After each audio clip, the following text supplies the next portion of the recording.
Hi hello నమస్తే, నేను మీ Suresh. Welcome to Hit TV. మొన్న మూడో మ్యాచ్ భారతదేశంలో ప్రముఖ ఆటగాడైనటువంటి శ్రేయస్ అయ్యర్కి నిన్న జరిగినటువంటి మ్యాచ్లో భారీగా దెబ్బలు తగిలి అక్కడ ఉన్నటువంటి క్యాచ్ పట్టడంతో ఒక్కసారిగా పడిపోవడం, అక్కడ ఉన్నటువంటి మెడికల్ టీం అంతా కూడా సిడ్నీలో ఓ ప్రముఖ హాస్పిటల్లో తనకు చికిత్స పొందుతున్నటువంటి పరిస్థితి అనిపిస్తుంది. అయితే తనకున్నటువంటి ఇష్యూస్ ఏంటి, లేదంటే గతంలో తనకేమున్నటువంటి రెస్పిరేటరీ ఇష్యూస్ ఉన్నాయా, తనకు గురించి పూర్తి ప్రొఫైల్ కూడా మనం అడిగేటువంటి ప్రయత్నం ప్రముఖ డాక్టర్లు చేశాం. కానీ వాళ్ళకు ఉన్నటువంటి బిజీ టైంలో కూడా సిడ్నీలో జరిగినటువంటి ఆ ట్రీట్మెంట్ అంతా కూడా ఎప్పటికెప్పుడు ఇండియన్ ఆటగాళ్లతో పాటు అక్కడ ఉన్నటువంటి బీసీసీఐ కావచ్చు, ఐసీసీ క్రికెట్ సంబంధించినటువంటి పిఆర్ అంతా కూడా ఇస్తున్నారు. కానీ ఇదే అంశానికి సంబంధించినటువంటి తన హెల్త్ ప్రొఫైల్ ఎలా ఉంది, గతంలో జరిగినటువంటి ప్రాబ్లమ్స్కి లేదంటే నూతనంగా తన గాయపడ్డటువంటి ప్రాబ్లమ్స్కి ఏ విధంగా చికిత్స పొందుతుందో దానికి సంబంధమైనటువంటి అవగాహన కల్పించేందుకు ఒక చిరు ప్రయత్నం. మనతో పాటు ఉన్నారు డాక్టర్ రవితేజ గారు, ప్రముఖ పల్మనాలజిస్ట్. సార్ చెప్పండి, భారత ఆటగాళ్లకు క్రికెట్ టైంలో నార్మల్గా ప్యారలైజ్ కావచ్చు, చాలా పెద్దటువంటి సమస్యలు ఉన్నప్పుడు తను ఒక్కసారిగా పడ్డమో లేదంటే అక్కడ ఉన్నటువంటి బోన్స్ కావచ్చు, రిబ్స్ కావచ్చు, రెస్పిరేటరీ డిసీజెస్ ఎక్కువ ఉన్నాయని చెప్పేసి ప్రాబ్లమ్స్ ఉన్నాయని చెప్తున్నారు. అటువంటి ఆట సమయంలో తనకు వచ్చేటువంటి ప్రాబ్లమ్స్ ఏంటి, ఎలా నివారించవచ్చు? యూజువల్లీ చెస్ట్ ఇంజరీస్ చాలా టైప్స్ ఉంటాయండి. ఒకటి మోస్ట్ కామన్ వచ్చేసి బ్లంట్ ఇంజరీస్ అంటాం అనమాట. ఈ బ్లంట్ ఇంజరీస్ ఏంటంటే ఎప్పుడైనా మనం ఫర్ ఎగ్జాంపుల్ కార్ డ్రైవ్ చేసేటప్పుడు, కార్ యాక్సిడెంట్ అయినప్పుడు, స్టీరింగ్ తగిలినప్పుడు, లేదంటే కనుక క్రికెట్ ఆడేటప్పుడు కింద పడటం కానీ, సో ఏమవుతుందంటే ఈ చెస్ట్ ఒక ఇంపాక్ట్ ఉంటుంది. సో ఏంటంటే మన చెస్ట్ చుట్టూ బోన్స్ ఉంటాయి. ఓకే, సో దాన్ని రిబ్స్ అంటాం అనమాట. ఆ రిబ్స్ లోపల అనేది చెస్ట్ ఉంటుంది. సో దానిలో లంగ్స్ ఉంటుంది, దాని తర్వాత లంగ్స్ మధ్యలో హార్ట్ ఉంటుంది అనమాట. సో ఎప్పుడైతే బ్లంట్ ఇంజరీ అయిద్దో, so blunt injury, penetrating injuries రెండు ఉంటాయి. బ్లంట్ ఇంజరీస్ అంటే సపోజ్ మీరు కింద పడినప్పుడు, సో ఎప్పుడైనా చెస్ట్ వాల్ కానీ చెస్ట్ రిబ్ కానీ పడినప్పుడు, సో కొన్నిసార్లు రిబ్ ఫ్రాక్చర్స్ అయ్యే ఛాన్స్ ఉంటుంది. సో రిబ్ ఫ్రాక్చర్స్ అయినప్పుడు ఏంటంటే హీమోథొరాక్స్ వచ్చే ఛాన్స్ ఉంటుంది. హీమోథొరాక్స్ అంటే మన లంగ్స్ బయట ఒక లేయర్ ఒకటి ఉంటుంది, పారెటల్ అండ్ విజరల్ లేయర్ అని 2 లేయర్స్ ఉంటాయి, ప్రొటెక్టివ్ లేయర్స్ అనమాట. ఆ 2 లేయర్స్ మధ్యలో సపోజ్ బ్లడ్ లీక్ అవుతా ఉందంటే అది ప్రాణాపాయం, ఎమర్జెన్సీ. ఎప్పుడైతే రిఫ్రాక్చర్స్ తగిలినాయో, రిఫ్రాక్చర్స్ అయినప్పుడు లేదంటే చెస్ట్ ఇంజరీ అయినప్పుడు ఏమైందంటే యూజువల్ మోస్ట్ కామన్ ఏమైందంటే బ్లడ్ వెజల్స్ లీక్ అవుతూ ఉంటాయి అనమాట లోపల. సో లోపల లీక్ అయినప్పుడు ఏమైందంటే ఆ లోపల బ్లడ్ వల్ల ప్రెషర్ పెరిగిపోతుంది, చెస్ట్ వాల్లో ప్రెషర్ పెరిగిపోద్ది. చెస్ట్ వాల్లో ప్రెషర్ పెరిగిపోవడం వల్ల ఊపిరితిత్తులు అనేది గాలి తీసుకోలేరు, కష్టం అవుతుంది. సో ఇందులో ఏమవుతుంది, బీపీ డ్రాప్ అయిపోవడం అవన్నీ ఉంటాయి అన్నమాట. ఓకే, సో అప్పుడు ఇమీడియట్గా ఏం చేయాలంటే ఒక చెస్ట్ ట్యూబ్ అని ఒకటి ఉంటుంది అనమాట. చెస్ట్ ట్యూబ్ డ్రైనేజ్ చేస్తే లోపల ఉన్న ప్రెషర్ అంతా రిలీఫ్ చేసి లోపల ఉన్న బ్లడ్ అంతా బయటికి తీయాలి. ఫస్ట్ అది ప్రైమరీ. ఇది కాకుండా సపోజ్ మేజర్ వెజల్స్ ఉంటాయి, సపోజ్ ఇక్కడ చెస్ట్ వాల్కి హార్ట్కి సప్లై చేసే వెజల్స్ ఉంటాయి మెయిన్. ఆ వెజల్స్ ఏమన్నా రప్చర్ అయినాయో లేదో చూసుకోవాలి, అదొకటి. ఇంకో కిందకి వస్తే రిబ్ కేజీ కిందికి స్ప్లీన్ లేదంటే లివర్ ఉంటుంది. ఓకే, సపోజ్ ఇప్పుడు శ్రేయస్ అయ్యర్ కేసు తీసుకుంటే ఆయన కింద పడినప్పుడు రిబ్ కేజ్ కింద, సో డయాఫ్రమ్ కింద స్ప్లీన్ ఉంటుంది అనమాట. స్ప్లీన్ రప్చర్ అయింది. సో స్ప్లీన్ రప్చర్ అవటం వల్ల ఏమైందంటే, సో బ్లడ్ అనేది లీక్ అవుతా ఉంది లోపలికి. సో ఎప్పుడైతే క్లోజ్ స్పేస్లో బ్లడ్ లీక్ అవుతా ఉందంటే, సో లోపల ఇంటర్నల్ బ్లీడింగ్ జరుగుతుంది. సో దానివల్ల ఏంటంటే మన బ్లడ్ ప్రెషర్ అన్ని డ్రాప్ అయిపోతాయి. సో ఫస్ట్ అండ్ ఫార్మోస్ట్ ఆ లోపల టెన్షన్ రిలీవ్ చేయాలి. ఆ లోపల దాన్ని హీమోపెరిటోనియం అంటాం అనమాట. సో లోపల ఉన్న టెన్షన్ ఎట్లా అంటే ఒక ట్యూబ్ చేయడం, ఏదో ఒకటి చేయటం వల్ల, ప్రొసీజర్ చేయడం వల్ల లోపల ఫస్ట్ లోపల ప్రెషర్ అనేది తగ్గింది. దాని తర్వాత ఎక్కడి నుంచి బ్లీడ్ అవుతుందో కనుక్కోవాలి. కొన్నిసార్లు ఏంటంటే సపోజ్ చెస్ట్ ట్రామాస్ కానీ లేదంటే స్ప్లీనిక్ రప్చర్స్, స్ప్లీనిక్ ఇంజరీస్ ఏంటంటే కొన్నిసార్లు బ్లంట్ ట్రామా వల్ల ఆటోమేటిక్గా దాని అమ్మట అయ్యి ఆగిపోతాయి. ఓకే, బట్ ఇన్ కొన్ని కేసెస్ ఏంటంటే ఒక 2 days 3 days అయినా కానీ కొన్నిసార్లు బ్లీడింగ్ అవుతా ఉండి లైక్ ప్రాణాపాయ స్థితి వచ్చినప్పుడు ఏంటంటే సర్జరీ చేయాల్సి వస్తుంది. సో బ్లీడింగ్ ఎక్కడి నుంచి వస్తుందో అది ఆర్టరీని అవన్నీ స్టాప్ చేయాలన్నమాట. ఎక్కడైతే బ్లీడింగ్ ఎక్కువ అవుతుందో, ఏ బ్లడ్ వెజల్ కాజ్ చేస్తుందో అదేమో రిపేర్ చేయాలి. ఓకే సార్, ప్రధానంగా తనకున్నటువంటి అంటే ఫాస్ట్గా వచ్చి దూకేయడం కావచ్చు, లేదంటే ముందు నుంచి దూకిన తర్వాత కంప్లీట్ ఒక షోల్డర్ మీద వచ్చినటువంటి బాడీ అంతా కూడా ఆ బాడీ టైమింగ్ అంతా కూడా ఒక్కసారి పడడం వల్ల రెస్పిరేటరీ ప్రాబ్లమ్స్ వస్తున్నాయి, లేదంటే రిప్ కేజ్ ఇరగడం వలన, లేదంటే తనకున్నటువంటి ఒక భవిష్యత్తులో ఆటగాళ్ళకు సరదా వాళ్ళ బాడీ ఫిట్నెస్ కావచ్చు, లేదంటే రెస్పిరేటరీ అంతా కూడా సూపర్గా ఉంటేనే ఏదన్నా చేయగలరు. ఆ రన్నింగ్ టైంలో తనకున్నటువంటి హార్ట్ బీట్స్ ఏ విధంగా ఉండే, లేదంటే దెబ్బ తగిలిన తర్వాత ఎప్పుడైతే ఎఫెక్ట్ అయిన తర్వాత ఎలా ఉండే సార్, అసలు ఎలా చూడొచ్చు ముందని? సో యూజువల్లీ ఏంటంటే సపోజ్ పడిన ఇంపాక్ట్ పట్టి ఉంటుందండి ఇంజరీ. ఓకే, సపోజ్ నార్మల్ ఇంపాక్ట్గా ఉంటే సపోజ్ సింగిల్ రిఫ్రాక్చర్ అనుకోండి, okay manageable. Suppose multiple rib fracture, suppose పడిన ఇంపాక్ట్ పడిన యాంగిల్ పట్టుంటే, సో ఆ రిబ్ కనుక మల్టిపుల్ ఫ్రాక్చర్స్ ఉంటాయి. ఓకే, సో దాన్ని మనం ఏంటంటే రిఫ్రాక్చర్స్ మల్టిపుల్ ఉన్నప్పుడు ఏంటంటే చెస్ట్ వాళ్ళు ఎలా కొట్టుకుంటుంది. సో దాన్ని మనం ఫ్లేల్ చెస్ట్ అంటాం అనమాట. ఫ్లేల్ చెస్ట్ అంటే కంప్లీట్ రిఫ్రాక్చర్స్ అన్ని, అంటే నార్మల్గా మీ చెస్ట్ షేప్లో ఉండడానికి ఆ రిబ్స్ అనేవి హెల్ప్ చేస్తాయి సపోర్ట్గా. సో ఎప్పుడైతే మీకు ఒక రిబ్ ఫ్రాక్చర్ అయితే ఆ రిబ్ షేప్ అనేది ప్రాబ్లం ఉండదు. మల్టిపుల్ రిఫ్రాక్చర్స్ అయినా అనుకోండి, అప్పుడు రిబ్ చెస్ట్ షేప్ అంతా డిఫార్మిటీ వచ్చేస్తుంది. సో వాళ్ళకి ఏంటంటే ఈవెన్ గాలి తీసుకున్నప్పుడు కూడా ఇబ్బంది అవుతుంది, పెయిన్ వస్తుంది. ఎప్పుడైతే మన శ్వాస తీసుకున్నప్పుడు లంగ్స్ వెళ్ళి ఆ ఫ్రాక్చర్ రిబ్స్ ప్రతిసారి తగులుతూ ఉంటుంది.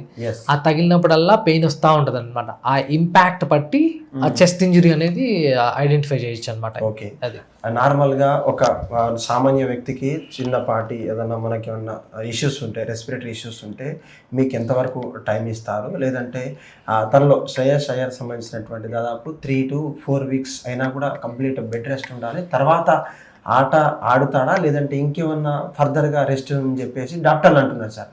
నార్మల్గా కామన్ పీపుల్లో ఆటగాళ్ళలో ఎలా చూడొచ్చు, ఎంత వ్యత్యాసం ఉంటుంది, డిఫరెన్సెస్ ఏముంటాయి అసలు? సో యూజువల్లీ ఇప్పుడు సపోజ్ స్పోర్ట్స్ పర్సన్స్లో సపోజ్ కింద రెగ్యులర్గా ఇప్పుడు మన క్రికెటర్స్లో చూస్తే రెగ్యులర్గా కింద పడతా ఉంటే వాళ్ళకి చెస్ట్ ఇంజరీస్ జరుగుతాయి. So chest injuries impact suppose ఎక్కువ లేదనుకోండి, వాళ్ళు మళ్ళీ రొటీన్గా చేసుకోవచ్చు. అదే కొంచెం డీప్గా తగిలి రిబ్ ఫ్రాక్చర్స్ అయ్యి లోపల లంగ్ కూడా కంటూజన్ ఉందనుకోండి, అది minimum takes time. Usually chest rib fractures అనేది at least minimum 1 month to 2 months పట్టింది రికవర్ అవ్వడానికి. ఎందుకంటే దానికి ఏం సర్జరీస్ అట్లాంటి ప్లేట్స్ అట్లాంటివి ఏమి ఉండవు అనమాట రిఫ్రాక్చర్. ఎందుకంటే రిఫ్రాక్చర్స్ అయినప్పుడు దాని అమ్మట అదే హీల్ అవ్వాలి. So usually 3 weeks to 2 months పట్టింది రిఫ్రాక్చర్ హీల్ అవడానికి. సో ఈ టైంలో వాళ్ళు ఆడటం అంత ఆడలేరండి, ఎందుకంటే ఎప్పుడైతే వాళ్ళు ఫిజికల్ యాక్టివిటీ చేస్తారో రెస్పిరేటరీ రేట్ పెరుగుతూ ఉంటుంది. ఆ పెరిగినప్పుడల్లా వాళ్ళకి ఆ పెయిన్ వస్తూ ఉంటుంది అనమాట. ఎందుకంటే రిఫ్రాక్చర్స్ ప్రతిసారి తగలటము, లంగ్ రిఫ్రాక్చర్. ఇంకొకటి ఏంటంటే వీళ్ళు ఆడుతూ ఉన్నప్పుడు కూడా హీలింగ్ కూడా చాలా స్లో ప్రాసెస్ ఉంటుంది అనమాట. ఎప్పుడైతే సపోజ్ 3 weeks అయింది రిఫ్రాక్చర్ హీల్ అవుతుంది, ఎప్పుడైతే వాళ్ళు స్ట్రాంగ్ ఫోర్స్ అప్లై చేశారనుకో అప్పుడు మళ్ళీ రిఫ్రాక్చర్ అయ్యే ఛాన్స్ ఉంటుంది అనమాట. సో మల్టిపుల్, సో అందుకే కంప్లీట్ ఒక 2 months 3 months రెస్ట్ తీసుకుని సో కంప్లీట్ హీల్ అయిన తర్వాత దే కెన్ ప్లే బ్యాక్ అనమాట. ఓకే సార్, ప్రధానంగా బోన్స్ అనేది ఉంటాయి సార్, రిబ్స్ లో కావచ్చు, హ్యాండ్ లో, లెగ్స్ లలో. మీరు ప్రతిసారి రిఫ్రాక్చర్ అంటున్నారు, కానీ ఏదన్నా మీ లైఫ్ లో ఓన్లీ ఫ్రాక్చర్ అయినటువంటి కేసెస్ చూసారా, లేకపోతే కంప్లీట్ ఇక్కడ బోన్ అయితే తిరుగుతుందో మనకు ఉన్నటువంటి ప్లేట్స్ పెట్టేసి కూడా అత్యవసర పరిస్థితుల్లో ప్లేట్లు అక్కడ ఏమైనా ఛాన్సెస్ ఉంటాయా? రిబ్స్ కంప్లీట్ గా ఇరిగి అక్కడ కూడా కంపల్సరీ సర్జరీ చేసి ప్లేట్స్ పెట్టేంత అవకాశాలు ఏమైనా ఉంటాయి లైఫ్ లో? ఉంటాయండి, డెఫినెట్గా ఉంటాయి. కొన్ని పెనిట్రేటింగ్ ఇంజరీస్ అంటాం అనమాట. సపోజ్ యాక్సిడెంట్ అయినప్పుడు సపోజ్ ఏ రాడ్స్ గీట్స్ తగులుతాయి, తగిలినప్పుడు ఏంటంటే ఆ రిబ్ కి తగిలినప్పుడు ముక్కలు అయిపోతుంది. కొన్నిసార్లు ఏమైందంటే ఆ రిబ్ ఏదైతే సపోజ్ 3-4 ribs ఉన్నాయి అనుకోండి, ఆ రిబ్ మధ్యలో రిబ్ తగిలితే ఆ రిబ్ వరకు తీసేస్తాం. సో మిగిలిన రిబ్స్ తో మేనేజ్ చేయొచ్చు. కానీ కొన్నిసార్లు కంప్లీట్ ఫ్రాక్చర్స్ అయితే దానికి ప్లేటింగ్ అవన్నీ చేయాల్సి వస్తుంది అనమాట. It's life emergency. ఎందుకంటే ఎప్పుడైతే లంగ్స్ సరిగ్గా పనిచేయవు, లేదంటే ఆ లంగ్స్ లోపల బ్లడ్ వస్తుందో, సో ఇట్స్ లైఫ్ ఎమర్జెన్సీ అనమాట కంపల్సరీ.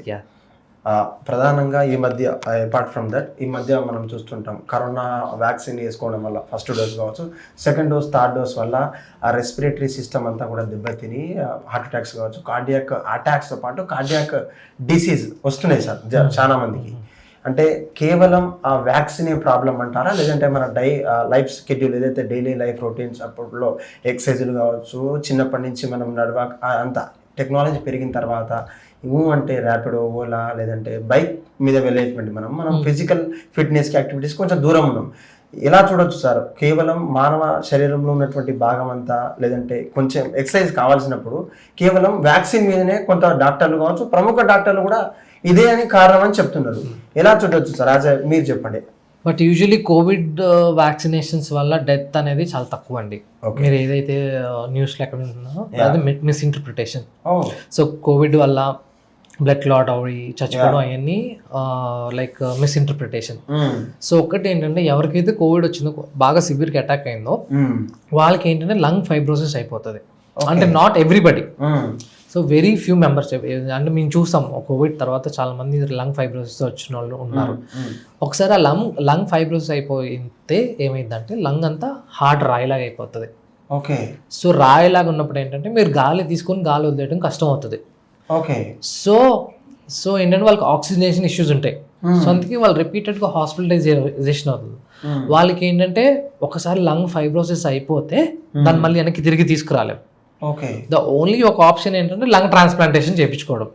అదొకటే ఆప్షన్, లంగ్ ఫైబ్రోసిస్. అది ఏంటి, ఏజ్ తక్కువ ఉన్నవాళ్ళు, దాంట్లో కూడా చాలా ప్రిరిక్విజిట్స్ ఉంటాయి అనమాట. అందులో ఫిట్ అయితేనే వాళ్ళు లంగ్ ట్రాన్స్ప్లాంటేషన్కి వెళ్ళొచ్చు. సో నాట్ ఎవ్రీబడి ఇప్పుడు కోవిడ్ వచ్చిన వాళ్ళు అందరికీ ఈ ఫైబ్రోసిస్ అయ్యిద్దన లేదు. చాలా తక్కువ మందికి, ఆ తక్కువ మందిలో కూడా కొంతమందికి లంగ్ ఫైబ్రోసిస్ వచ్చిందనమాట. ఓకే సార్, నార్మల్గా బ్లడ్ క్లాట్ అయ్యే టైంలో కావచ్చు, బ్లడ్ స్ట్రాంగ్ అయింది లేదంటే పల్సబడ్డది, వెరీ హెవీ ఫ్లో లేదు, లేదంటే ఈ ఫుడ్స్ సజెస్ట్ చేస్తారని చెప్పేసి యూట్యూబ్లలో కొంచెం మిస్లీడ్ చేస్తున్నారు. తెలిసి తెలియని నాలెడ్జ్ తోటి ఈ ఫుడ్ తింటే బాగుంటుంది లేదంటే పొద్దునే ఇది చేయండి అని చెప్పేసి. యాజ్ ఏ పల్మనాలజిస్ట్గా మీరు చెప్పండి, రెస్పిరేటరీకి ఉన్నటువంటి సంబంధాలు గుండెతో ఎన్నో ఉన్నాయి. గుండె బాగుంటాలంటే ఎటువంటి ఫుడ్స్ తీసుకోవచ్చు మనం యూజువల్గా? ఫస్ట్ అండి హెల్దీ డైట్, మనం వెజిటేబుల్స్ ఫ్రూట్స్ అవన్నీ యాడ్ చేసుకోవాలి మన డైట్లో. ఇంకొకటి ఏంటంటే ఫిజికల్ యాక్టివిటీ, మనం రెగ్యులర్గా ఫిజికల్ యాక్టివిటీ చేస్తూ ఉండాలి. ఇంకొకటి కొన్ని మిత్స్ ఏంటంటే ఈ ఫుడ్ తినడం వల్ల అసలు సర్జరీ చేయించు, అసలు ఇది ఫుడ్ తీసుకోవడం వల్ల మందులు అవన్నీ అసలు అయ్యేం నమ్మద్దు, ఎవరు చెప్పినా కానీ నమ్మద్దు.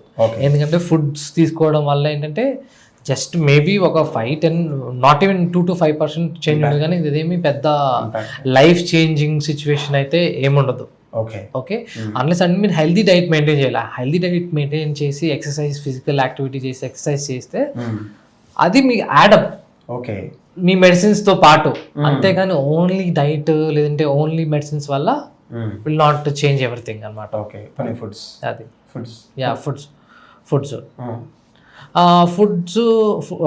ఫుడ్ కంప్లీట్గా ఒకటి తీసుకుంటే ఇది రాదు అది రాదు అని అయితే ఏమీ లేదు. అదైతే మిత్ అంతే. ఓకేనా, ఎవరు చెప్పినా కానీ మనం నమ్మద్దు అది. Okay, thank you sir, thank you so much. Right, ఇది ఫ్రెండ్స్ మొన్న జరిగినటువంటి 3వ ODIలో తనకున్నటువంటి క్యాచ్ భారీ దూరాన్ని కూడా ఛేదించి ఆ క్యాచ్ని కూడా వదలకుండా పట్టడం, లేదంటే శ్రేయస్ అయ్యర్ ఆ ఎఫెక్ట్ అంతా ఎక్కడన్నా మనం చూస్తుంటాం. ప్రతి ఒక్క క్రికెట్ మ్యాచ్లలో తన పక్క నుంచి కావచ్చు, తన ఎదురుగా నుంచి వచ్చినటువంటి బాల్ను కూడా వదిలిపెట్టాడనే మహా యోగి అని చెప్పుకోవచ్చు. సర్పంచ్ సాబ్ అని చెప్పేసి తనకున్నటువంటి ట్యాగ్ లైన్తో ఎంత ప్రూవ్ చేసుకున్నా సరే నిన్న జరిగినటువంటి మ్యాచ్లో ఎంతో బాధాకరమని చెప్పుకోవచ్చు. ప్రముఖ ఆటగాడు, మనం కొద్ది రోజుల్లో టాప్ మ్యాచెస్ ఉన్నాయి కాబట్టి కొంచెం దూరమైనటువంటి సమయం ఉన్నప్పటికీ ఆ ప్లేస్ని ఎవరు రీప్లేస్ చేస్తారో కూడా త్వరలో తెలిసిపోతుంది. మరీ ముఖ్యంగా సిడ్నీలో ఓ ప్రైవేట్ హాస్పిటల్లో హాస్పిటలైజ్ అయిన తను ఎంతోమంది క్రికెటర్ కావచ్చు హెల్త్ బులెటిన్ కూడా రిలీజ్ చేస్తున్నారు. ఇప్పుడైతే బాగానే ఉన్నారు, కోలుకుంటున్నారు. మెసేజ్లకు కావచ్చు, సోషల్ మీడియా తనకున్నటువంటి ప్రేమ అనురాగాలు ఎవరైనా ట్యాగ్ చేస్తే వాళ్ళకు ఇమీడియట్లీ రీప్లై ఇచ్చేటట్టు అవకాశం ఉంది. మీరు ఎవరు కూడా ఆందోళన చెందాల్సినటువంటి అవసరం లేదని చెప్తున్నారు. మరి ఇది ఇవాళ హెల్త్ అప్డేట్స్, చూస్తూనే ఉండండి Hit TV. Hit TV app, ఇందులో short news, live news, entertainment shows, movies, digital magazines తో పాటు మీ జిల్లా వార్తలను కూడా ఫ్రీగా చూడొచ్చు. ఇంకెందుకు ఆలస్యం, వెంటనే హిట్ టీవీ యాప్ ని డౌన్లోడ్ చేసుకుని ఫ్రీగా ఎంటర్టైన్మెంట్ పొందండి. Hit TV app, hit TV app, please download hit TV app. Hit TV app ని ఫ్రీగా డౌన్లోడ్ చేసుకుని ఎంజాయ్ చేయండి. మీకు నచ్చిన ఎంటర్టైన్మెంట్ కోసం హిట్ టీవీ యాప్ ని ఫ్రీగా డౌన్లోడ్ చేసుకుని ఎంజాయ్ చేయండి. హిట్ టీవీ యాప్ ని డౌన్లోడ్ చేసుకుని ఆస్వాదించండి, ఆశీర్వదించండి. ఇంతమంది సెలబ్రిటీలు హిట్ టీవీ యాప్ ని డౌన్లోడ్ చేసుకోండి అని చెప్తున్నారంటే ఎంత మంచి యాప్ ఆలోచించండి. అమెరికా అమెరికా అమెరికా అమెరికాలో చదవాలనుకునే వాళ్ళకి విశ్వసనీయమైన పేరు మన శౌర్య కన్సల్టెన్సీ. UK లో 1 year masters. UK లో 1 year masters. 2 years work permit up to 5 years visa. Contact Saurya Consultancy. Contact 89851 89851.